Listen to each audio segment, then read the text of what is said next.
It's often said the devil is sometimes referred to as the Prince of Lies, a master of manipulation and tricking people into doing what he wants. So it should come as no surprise that this movie, Necronomicon, may be the work of the devil himself, as its production. It's somewhat of a misleading proposition. So Necronomicon 2023, you might be thinking, what's the big deal here? It's just a HP Lovecraft adapted Necronomicon movie. What's the hubbub, bub? Well, let me tell you.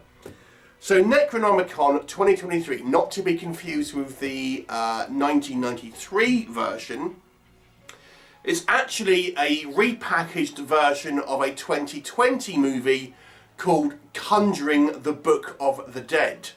This has been simply repackaged and put out as a new title.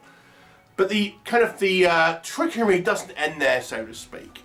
What do I mean? Okay, so this movie is credited to being directed by Richard Driscoll, who also wrote the movie and produced it. And it stars as its main character, the character is called George Carney, and he's played by an actor called Stephen Crane. But Stephen Crane actually is Richard Driscoll, so just a different pseudonym as the actor compared to the writer, director, producer. But that's not all. So, not only that, but this movie is mostly archived footage from other films that have been re-edited to be a kind of a Frankenstein of a new movie. So the 2020 version of this movie, Conjuring, the Book of the Dead, actually took movies going back probably another decade or so, scenes from them, chopped them all up, added a little bit of new footage, repackaged them to make Conjuring, Book of the Dead.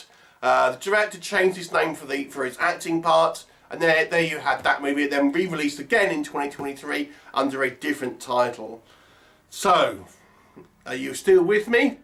So now we've got all of that out of the way, let's talk about what the actual kind of plot is in this movie. So, obviously inspired by HP Lovecraft, although the movie is more about the legacy of Aleister Crowley more than kind of HP Lovecraft.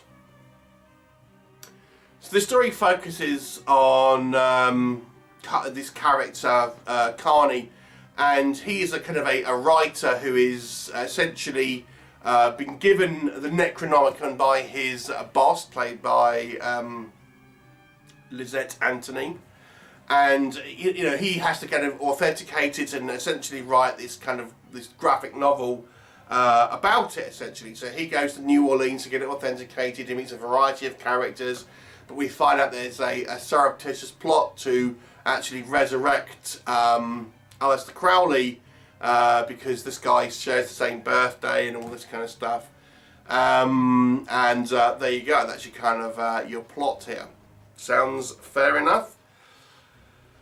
Well, okay, so, right, where do we start with this film? Okay, so it's a hodgepodge film to start with. You know, this movie is parts of many other different films, spliced together with some new footage, and clearly edited in a way that's using a lot of kind of like Adobe After Effects to give it this noir feel, probably to hide the fact that some of these sequences are, you know, clearly not from the same kind of film. We have conversations where you can clearly tell the audio difference between two people that are meant to be taking place in the same room. But I'm getting ahead of myself. Let's talk about the positives. What can I say about the positives? Well, I guess one advantage of having a movie which is made up of parts of other films is you actually end up having a pretty good cast. You know, you've got quite a few recognisable faces here. You've got Bai Ling, you've got Michael Madsen, Tom Sizemore, you've got a couple other recognisable faces. Eileen Daly shows up briefly, you've got Lysette Anthony, Sylvester McCoy. So there is a reasonable amount of kind of recognisable faces here, and you know, so that was quite fun. It was almost, when I was watching this film, I was thinking, okay, who's going to be the next recognisable face that you'll kind of see pop up in a kind of a small way. The movie is so bizarre that you can't help but thinking, what am I watching? I mean, I'll come on to it again in what doesn't matter, because it doesn't work. But it's interesting to see how they try to get around not actually having a movie and just putting things in its place to sort of fool you into thinking there is a movie. But it was interesting, let me tell you. I think those of you who like Sin City may like some of the kind of the visual stylings. You know, there are times where I've got to say, even though I think that the primary reason they were doing this was to kind of hide some of the kind of like the either the low budget or the fact that some of this footage was taken from other films, and they're trying to kind of like hide parts of the actual kind of the actual film. It still has this kind of like Sin City feel to it to a degree. This noir feel, very kind of green screen, if that makes sense. You know, there's lots of kind of like femme fatales that in this. You know, Bailing pretty much always plays a femme fatale, but there's other ones as well. You know, lots of kind of like naked women here and things like this.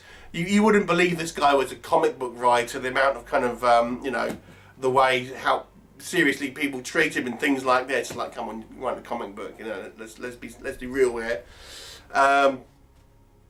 So there is some interesting kind of visual kind of art to a degree, I suppose. Or is it art, or is it just a kind of a way of hiding what you've actually got and kind of trying to stitch it together to make a somewhat coherent piece? Who knows? That's up for the subjective viewer, I suppose. But it's, you know, like I've said, it's at least somewhat interesting to kind of look at in a way. And yeah, there is an amount of atmosphere. I'll give it that. I will give it that. Okay, but let's just cut to the chase here, because I can't really give too much praise to this movie, because it is such a kind of like Frankenstein of a film. It's not a long film, thank goodness, but what we have is a lot of padding. So let's talk about that first intro. Okay, so the first nearly quarter of an hour is like video game footage of like a Grand Theft Auto car chase. I'm not kidding. I'm not kidding. It isn't Grand Theft Auto, but it's something which is approximating it. Apparently this kind of like this devil's car which just can't be stopped, and we have someone just monologuing like repeated dialogue in this scene for some reason, and again, this is just to kind of like pad out this running time to just about make it feature length. So we have this kind of like nearly 15-minute sequence of this kind of like this chase with in video game graphics, with a couple of kind of like shots of someone behind the wheel in like bad kind of green screen, monologuing about some crap, to be honest. And then we're introduced to our character, our main character, this comic book writer, George Carney.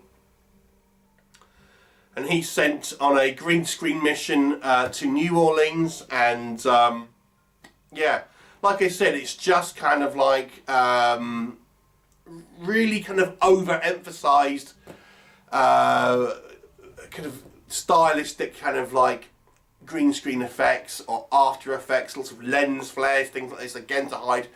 There's one or two sequences which look like they're shot in an actual kind of physical location. A lot of it looks like it's shot on green screen. But it's essentially like a little, like, it plays a little bit like a video game. We meet one character, then we meet another, you know, you go to a different location, we meet a different character. You know, rinse and kind of repeat. So there's not really a lot happens. We get this kind of this comic book artist or comic book writer acting like he's some kind of like private detective in loosely kind of affiliated kind of sequences which are meant to kind of form this kind of narrative, which, to be honest with you, really don't. I mean, you just go from one celebrity cameo to another, all of which are taken from either, you know, pre-existing kind of like sequences from other movies, or a little bit of kind of new footage here and there. It's just really kind of like an incoherent mess of a film that, you know, only in the broadest sense makes any kind of like logical kind of narrative, to be honest with you.